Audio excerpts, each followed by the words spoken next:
இப்போது இந்த வீடியோவில் நம்ம என்ன பார்க்க போகிறோன்னா USB type C 20 what apple power adapter. இது வந்து 30 மினிட்ஸில் 50% வந்து சார்ஜ் பண்ணும் அப்படின்னு சொல்லி ஆப்பிள் கிளைம் பண்ணுறாங்க. எல்லா ஐஃபோன்ஸையும். ஆண்ட்ராய்ட் ஃபோன்ஸில் எப்படி சார்ஜ் ஆகும் அப்படிங்கிற டீட்டெயில் தெரியல. நான் முடிஞ்சால் அதை செக் பண்ணிவிட்டு கமெண்ட் செக்ஷனில் மென்ஷன் பண்ணுறேன். இது ஜஸ்ட்டு ஒரு சின்ன அன்பாக்சிங் தான். ஸோ வீடியோ போட்டு ரொம்ப நாள் ஆகுது. ஸோ அதனால் ஒரு வீடியோ போடலாம் அப்படின்ட்டு தான் இந்த இது ஆட் பண்ணியிருக்கேன். ஸோ ஜஸ்ட்டு நான் இப்போ வந்து உங்களுக்கு பாக்ஸில் என்ன டீட்டெயில் கொடுத்துருக்காங்க அப்படிங்கிறத ஷோ பண்ணுறேன். ஸோ இங்கே பார்த்தீங்கன்னா ஜஸ்ட்டு டீட்டெயில் ஆப்பிளில் எங்கே கேப்பச்சினோ எங்கே இதாக இருக்குது, அப்புறம் எங்கே மேனுஃபேக்சர் பண்ணியிருக்காங்க அந்த மாதிரி டீட்டெயிலாம் கொடுத்துருக்காங்க.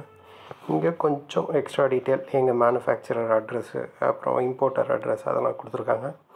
அப்புறம் 20 வாட் அடாப்டர் அப்படின்னு சொல்லிட்டு டைப் C அடாப்டர் அப்படின்னு சொல்லிட்டு மல்டிபிள் லாங்குவேஜஸில் கொடுத்துருக்காங்க. அப்புறம் பார்த்தீங்கன்னா இங்கே compatible with apple watch, iPad and iPhone அந்த மாதிரிலாம் கொடுத்துருக்காங்க. ஸோ அவ்வளோதான். ஜஸ்ட்டு இப்போது வந்து உங்களுக்கு இதை ஓப்பன் பண்ணி காமிக்கிறேன். ஸோ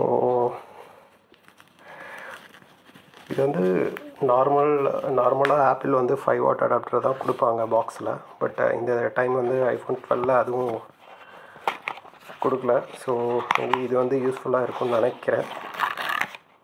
ஸோ பார்க்கலாம். இதுதான் வந்து அடாப்டர் டைப் Cயில் இருக்குது. ஸோ இந்த இதை பார்க்கறதுக்கு முன்னாடி நம்ம பேப்பர் ஒர்க்கை பார்த்துருவோம். ஸோ இதில் வந்து ஒரு பேப்பர் ஒர்க் வந்து வாரண்ட்டி கார்டு, வாரண்ட்டி சம்மரி அந்த மாதிரி மல்டிபிள் லாங்குவேஜஸில் அந்த மாதிரி சும்மா கொடுத்துருக்காங்க. வேறு ஒன்றும் பெருசாக இல்லை. அதுக்கப்புறம் இதில் வந்து பேசிக் இன்ஸ்ட்ரக்ஷன்ஸ், எவ்வளோ வாட் பவர், இன்புட் பவர் எப்படி எவ்வளோ எடுத்துக்கும் அந்த மாதிரி டீட்டெயிலாம் அதுவும் மல்டிபிள் லாங்குவேஜஸில் கொடுத்துருக்காங்க. அவ்வளோதான். அவுட்புட் எவ்வளோ வரும், PD அவுட்புட் அந்த மாதிரி இதெல்லாம் கொடுத்துருக்காங்க. ஸோ இதில் ஒன்றும் பெருசாக டீட்டெயில் இல்லை. ஸோ அகைன் இதுதான் வந்து ஓவர்வியூ. இது வந்து நம்ம வந்து டைப் Cயில் இருந்து தான் வந்து இது கனெக்ட் பண்ண முடியும். ஸோ ஆப்பிள் வந்து இப்போ நியூவராக வர ஐஃபோன்ஸில் இனிமேல் மேனுஃபேக்சர் பண்ணுற ஐஃபோன்ஸில் சார்ஜர் இன்க்ளூட் பண்ண மாட்டாங்க. ப்ளஸ் வந்துட்டு உங்களுக்கு கேபிளும் வந்து டைப் Cயிலேருந்து லைட்னிங் இந்த மாதிரி தான் வந்து கேபிள் கொடுக்க போகிறாங்க. ஸோ அது உங்களுக்கே தெரிஞ்சிருக்கும்னு நினைக்கிறேன். ஸோ அதனால் இந்த சார்ஜர் வந்து அதுக்கு தான் யூஸ்ஃபுல்லாக இருக்கும். இது வந்து நம்ம இந்தியன் டைப் ப்ளக் பாயிண்ட்டு. இங்கேயும் வந்து பேசிக்காக வந்து ஆப்பிளில் டிசைன் கலிஃபோர்னியா அந்த 20 வாட் இந்த மாதிரி பேசிக்கு தான் கொடுத்துருக்காங்க. வேறு ஒன்றும் ஸ்பெஷலாக இல்லை. ஜஸ்ட் இது வந்து ஒரு பேப்பர், அவ்வளோதான். ஸோ இதுதான் சிம்பிள் ஓவர்வியூ. ஸோ இதோட சார்ஜிங் ஸ்பீடு எப்படி இருக்குது அப்படின்னு சொல்லிட்டு நான் செக் பண்ணிவிட்டு உங்களுக்கு கமெண்ட் செக்ஷனில் அப்டேட் பண்ணுறேன். இல்லை உங்களுக்கு ஏதாவது கொஷின்ஸ் இருந்தாலும் கேளுங்க.